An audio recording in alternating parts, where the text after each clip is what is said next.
यह solid state chapter से related objective guess question है, जो फिजिकल ब्रांच के अंतर्गत हम लोग जिसको जानते हैं। इसमें एक क्वेश्चन जो सबसे ज़्यादा इम्पोर्टेंट है, यानी 99% गेस किया जाता है, लगभग प्रति वर्ष किसी न किसी एग्जाम्पल के रूप डाल के क्वेश्चन को सेट करके पूछा जाता है। वह है कि कौन क्रिस्टलाइन सॉलिड है या कौन नॉन क्रिस्टलाइन सॉलिड है। कोई 4 ऑप्शन दिया रहेगा। तो मॉडल सेट जो इस साल का निकला है उसमें भी क्वेश्चन दिया हुआ है। क्वेश्चन है विच of the following is non crystalline solid. निम्नलिखित में अक्रिस्टलीय ठोस कौन है।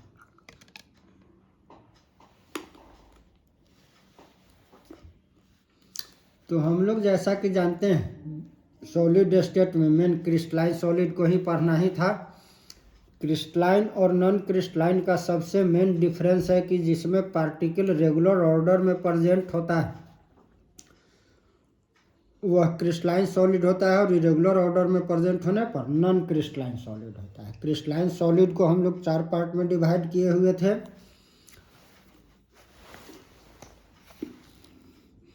क्रिस्टलाइन सॉलिड, आयनिक सॉलिड, कोवैलेंट,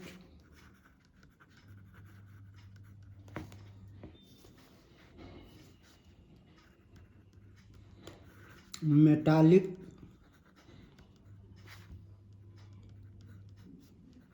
और मॉलिक्यूलर। तो इसमें क्वेश्चन हमारा है कि कौन नॉन क्रिस्टलाइन अक्रिस्टलीय ठोस है। तो प्लास्टिक ऐसे भी जो डिफिनिट शेप जियोमेट्री रिप्रेजेंट करता है क्रिस्टलाइन है, जो definite shape structure that means geometry represent नहीं करता है वो नॉन क्रिस्टलाइन। रेस्ट हमारा सारा P4O10 या P4।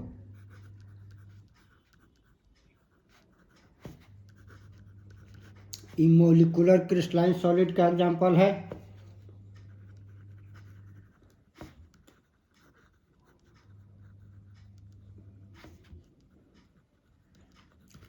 ग्रेफाइट,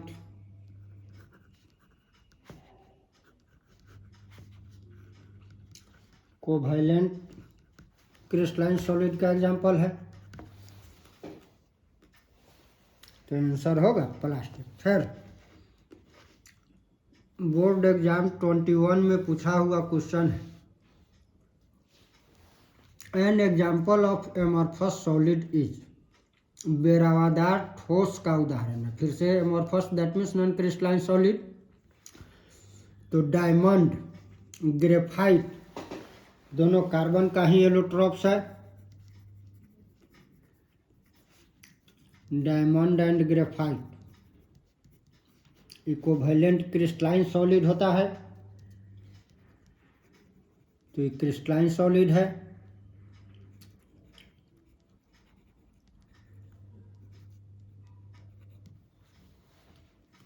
साल्ट तो प्योर क्रिस्टलाइन, काफी एग्जांपल इसका हम लोग देखते थे। आयनिक क्रिस्टलाइन सॉलिड है।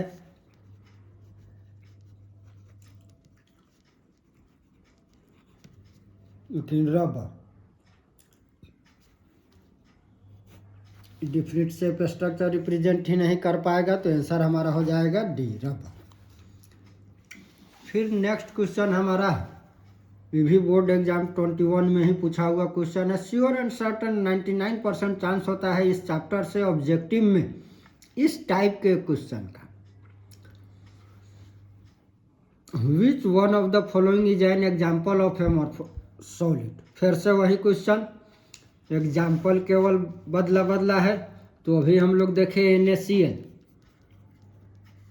That means salt, ionic solid को रिप्रेजेंट कर रहा है। जिंक सल्फाइड भी आयनिक क्रिस्टलाइन सॉलिड है।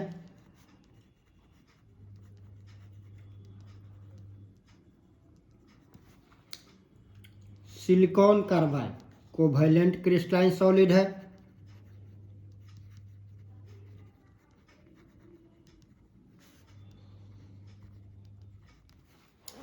तो बचा कौन, ग्लास। तो आंसर हो जाएगा सी।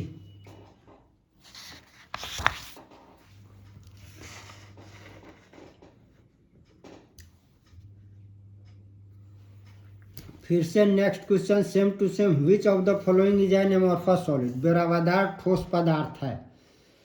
तो हम ग्रेफाइट डायमंड पीछे बता चुके हैं कि क्रिस्टलाइन सॉलिड है, रवादार ठोस है। किस टाइप का क्रिस्टलाइन सॉलिड है, तो कोवैलेंट क्रिस्टलाइन सॉलिड है। एक ऑप्शन इसमें है ग्लास। तो अभी ठीक पीछे के क्वेश्चन में भी ऑप्शन ग्लास ही सही था, यहाँ भी ऑप्शन केवल, बाकी ऑप्शन को चेंज किया हुआ है। तो ऑल ऑफ दिस तो होगा नहीं, क्योंकि ग्रेफाइट और डायमंड क्रिस्टलाइन सॉलिड है, जबकि ग्लास नॉन क्रिस्टलाइन सॉलिड है, एमॉर्फस सॉलिड। फिर नेक्स्ट क्वेश्चन, ये सब बोर्ड एग्जाम क्वेश्चन नंबर 4 भी बोर्ड एग्जाम 20 में पूछा हुआ है, बोर्ड एग्जाम 13 में पूछा हुआ है। इसके पीछे का सभी बोर्ड एग्जाम 21 में पूछा हुआ था। नेक्स्ट क्वेश्चन भी हमारा बोर्ड एग्जाम 17 में पूछा हुआ है। क्वेश्चन सेम टू सेम ही है। तो क्रिस्टलाइन नॉन क्रिस्टलाइन का मेन डिफरेंस हम लोग समझ ही गए कि पार्टिकल रेगुलर ऑर्डर में मैनेज होना और अरेंज होना चाहिए, और नॉन क्रिस्टलाइन में इरेगुलर ऑर्डर में। क्रिस्टलाइन का जियोमेट्री डिफिनिट होगा, नॉन क्रिस्टलाइन में डिफिनिट जियोमेट्री नहीं होगा। नेक्स्ट क्वेश्चन में है कि कौन बेरावादार ठोस है। देखो इसमें बहुत ही क्वेश्चन कंफ्यूज कराता है। तो ग्रेफाइट को तो हम लोग पीछे बार बार देख चुके हैं, सिलिकॉन कार्बाइड भी ऑप्शन में मिल चुका है, क्रोमेलम भी हमारा क्रिस्टलाइन सॉलिड है। यहाँ quartz glass non crystalline solid है। यहाँ पर थोड़ा कभी ऑप्शन चेंज करें तो प्रॉब्लम क्या क्रिएट होगा। तो देखो दो नाम हमको सेम टू सेम मिलेगा दिखने को, एक क्वार्ट्ज और एक मिलेगा क्वार्ट्ज ग्लास, दोनों अलग अलग है। यदि क्वार्ट्ज होगा तो यह क्रिस्टलाइन सॉलिड होगा, यदि क्वार्ट्ज ग्लास ऑप्शन होगा तो ये एमॉर्फस हो जाएगा, नॉन क्रिस्टलाइन हो जाएगा। बहुत सारा सिमिलरिटी होने के बावजूद यह नॉन क्रिस्टलाइन है और ये क्रिस्टलाइन है। तो quartz and quartz glass have identical structure, दोनों का स्ट्रक्चर सेम है।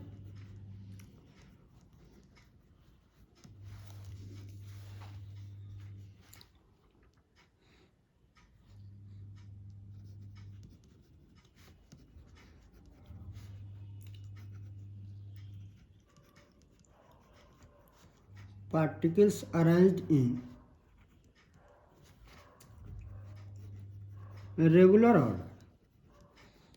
तो दोनों में पार्टिकल का अरेंजमेंट रेगुलर ऑर्डर में है, दैट मीन्स दोनों के दोनों क्रिस्टलाइन को रिप्रेजेंट कर रहा है। लेकिन यह नॉन क्रिस्टलाइन क्यों हो गया, तो इसका रेगुलर ऑर्डर, पार्टिकल्स अरेंजमेंट का रेगुलर ऑर्डर क्वार्ट्ज में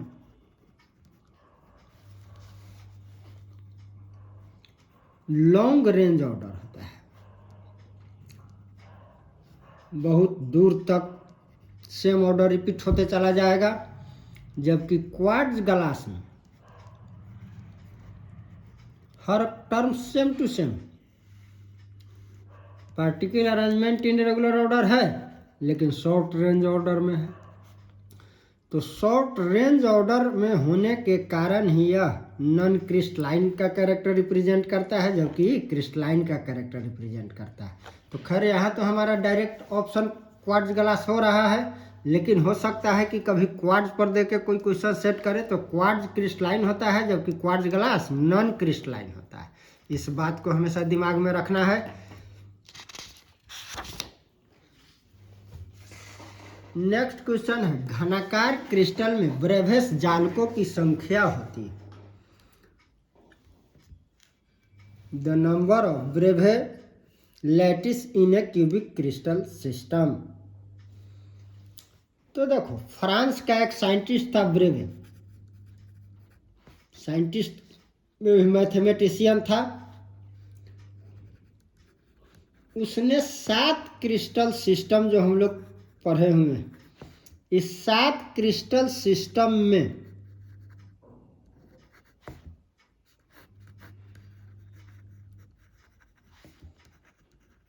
पॉइंट के, जो हम लोग यूनिट सेल का डिफरेंट टाइप पढ़े हुए थे, बिंदु की व्यवस्था के आधार पर, अरेंजमेंट के आधार पर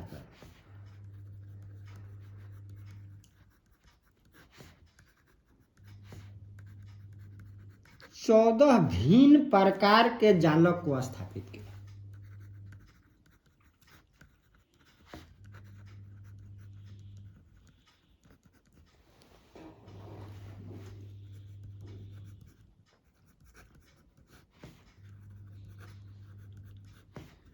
जिसको हम लोग क्या कहते हैं, ब्रेवियस लैटिस कहते हैं।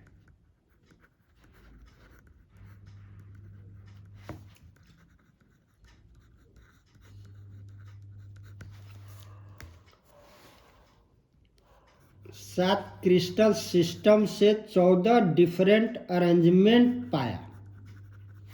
7 क्रिस्टल सिस्टम हमारा कौन कौन था, तो क्यूबिक, ऑर्थोरोम्बिक,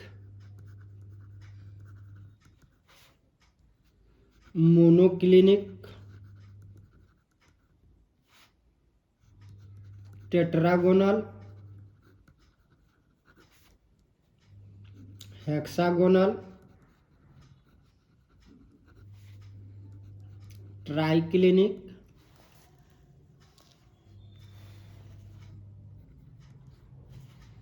रोम्बोहेड्रा। अब क्यूबिक क्रिस्टल सिस्टम में 3 अरेंजमेंट था, जिसका 3 नाम दिया गया। एक सिंपल या प्राइमिटिव, दूसरा बॉडी सेंटर्ड, और तीसरा था फेस सेंटर्ड। तो 3 अरेंजमेंट हमको क्यूबिक में मिला। ऑर्थोरोम्बिक में चारों के चारों अरेंजमेंट मिला, simple, body centred, face centred और end face centred.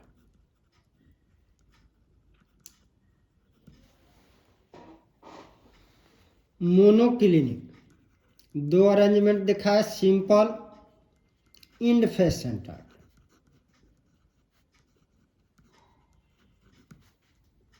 Tetragonal 2 arrangement, simple, body centred. Hexagonal simple, triclinic simple, rhombohedral simple. तो यह 7 हमारा क्रिस्टल सिस्टम है। इस 7 क्रिस्टल सिस्टम में पॉइंट का अरेंजमेंट इस 14 टाइप से किया गया, पाया गया। इसी 14 डिफरेंट टाइप्स ऑफ अरेंजमेंट के आधार पर 14 डिफरेंट नेम दिया गया। इसी को हम लोग कहते हैं ब्रेवियस लैटिस, जो 14 है। दैट मीन्स आंसर हमारा क्या होगा, 14 डी। नेक्स्ट क्वेश्चन है, the substance which exhibit paramagnetism is. इसमें कौन पैरामैग्नेटिक कैरेक्टर को रिप्रेजेंट करेगा। जनरली हम लोग 11th में केमिकल बॉन्डिंग में haemo configuration, molecular orbital configuration देखे थे, उसी से इसका कंसेप्ट मिलेगा। O2 तो इसका molecular configuration sigma 1s2 sigma star 1s2 sigma 2s2 sigma star 2s2 sigma 2px2 पाई 2py2 पाई 2pz2 pi star 2py1 pi star 2pz1। तो यहाँ हम अनपेयर्ड इलेक्ट्रॉन पा रहे हैं, और जो भी मोलिक्यूल अनपेयर्ड इलेक्ट्रॉन रिप्रेजेंट करता है, वह किस कैरेक्टर को रिप्रेजेंट करता है, पैरामैग्नेटिक को। दैट मीन्स आंसर हमारा क्या हो जाएगा, डी, O2। नेक्स्ट क्वेश्चन है, number of crystal system is. तो अभी क्वेश्चन नंबर 6 में हम क्रिस्टल सिस्टम को एक्सप्लेन कर रहे थे। इसी क्रिस्टल सिस्टम में पॉइंट के अरेंजमेंट के आधार पर ब्रेवियर को 14 डिफरेंट अरेंजमेंट प्राप्त हुआ था, जिसको ब्रेवियस लैटिस कहते हैं। तो मूल क्रिस्टल तंत्र की संख्या है, तो आंसर क्या हो जाएगा, 7। और 7 क्रिस्टल सिस्टम क्या है, क्वेश्चन नंबर 6 में लिखा हुआ है। नेक्स्ट क्वेश्चन है हमारा, in crystal system A B in which of the following crystal system. तो देखो क्रिस्टल सिस्टम में 6 पैरामीटर में डिफरेंस के आधार पर उसको अलग अलग हम पहचान पाते हैं सातों क्रिस्टल सिस्टम को। तो जिस क्रिस्टल सिस्टम में ए बी और सी यानी axial distance that means edge length A not equal to B not equal to C हो और interfacial angle that means axial angle alpha equal to beta equal to gamma equal to 90 degree हो, उस crystal system को क्या नाम देते हैं? हम उस क्रिस्टल सिस्टम को किस नाम से जानते हैं? तो थोड़ा सा 6 डिफरेंट कैरेक्टर, यह डिफरेंट पैरामीटर के आधार पर 7 क्रिस्टल सिस्टम को हम सही पहचान पाते हैं। तो इसको थोड़ा याद रखना टफ होता है, तो इसको 2 बार 4 बार लिख के याद कर लेना है। ऐसे नहीं होगा तो हम किसी वीडियो में इसका एक ट्रिक डाल देंगे जिससे एकदम आसानी से याद हो जाए। तो हम अभी क्रिस्टल सिस्टम 7 टाइप का लिखे भी थे। क्रिस्टल सिस्टम इसको थोड़ा सा सिस्टमेटिकली अरेंज कर लेते हैं तो आराम से हमारा ट्रिकली सारा वैल्यू भी मिल जाता है। Cubic, rhombohedral, tetragonal, hexagonal, orthorhombic, monoclinic, triclinic.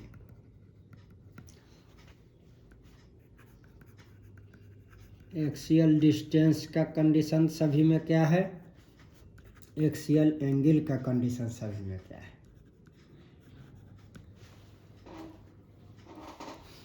तो cubic A equal to B equal to C, rhombohedral में भी A equal to B equal to C, tetragonal A equal to B not equal to C, hexagonal A equal to B not equal to C, और बाकी rest में A not equal to B not equal to C, A not equal to B not equal to C, triclinic not equal to B not equal to C. Axial angle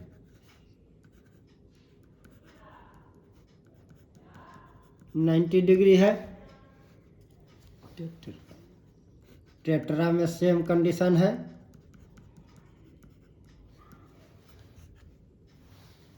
orthorhombic same condition है, alpha equal to beta equal to gamma equal to 90 degree. Rhombohedra alpha equal to beta equal to gamma is not equal to 90 degree. Hexagonal alpha equal to beta equal to 90 degree, gamma equal to 120 degree. Monoclinic alpha equal to gamma equal to 90 degree, beta is not equal to 90 degree. और इसमें alpha not equal to beta not equal to gamma not equal to 90 degree. तो हमारा question कह रहा है कि जिसका axial distance edge length A not equal to B not equal to C match कर रहा है ट्राइक्लिनिक से, लेकिन alpha is not equal to beta 90 degree इससे मैच नहीं किया, दैट मीन्स यह ऑप्शन नहीं हो सकता है। Monoclinic alpha is not equal to beta ही मैच कर रहा है axial distance, but interfacial angle axial angle हमारा मैच नहीं कर रहा है। ऑर्थोरोम्बिक में मैच कर रहा है एक्सियल डिस्टेंस भी और एक्सियल एंगल भी। तो हमारा आंसर होगा orthorhombic, that means B. Answer हमारा हो गया ऑर्थोरोम्बिक। तो इसको थोड़ा 2-4 बार लिखेंगे। ऐसे हम इसका एक आसान ट्रिक डाल दे रहे हैं। नेक्स्ट क्वेश्चन है the good conductor of heat and electricity. सभी के सब कार्बन का ही एलोट्रोप्स है, जिसमें एक ग्रेफाइट एक्सेप्शनल हम लोग जानते हैं, जो नॉन मेटल होने के बावजूद भी गुड कंडक्टर होता है इलेक्ट्रिसिटी और हीट का। तो आंसर क्या हो जाएगा? सी, ग्रेफाइट।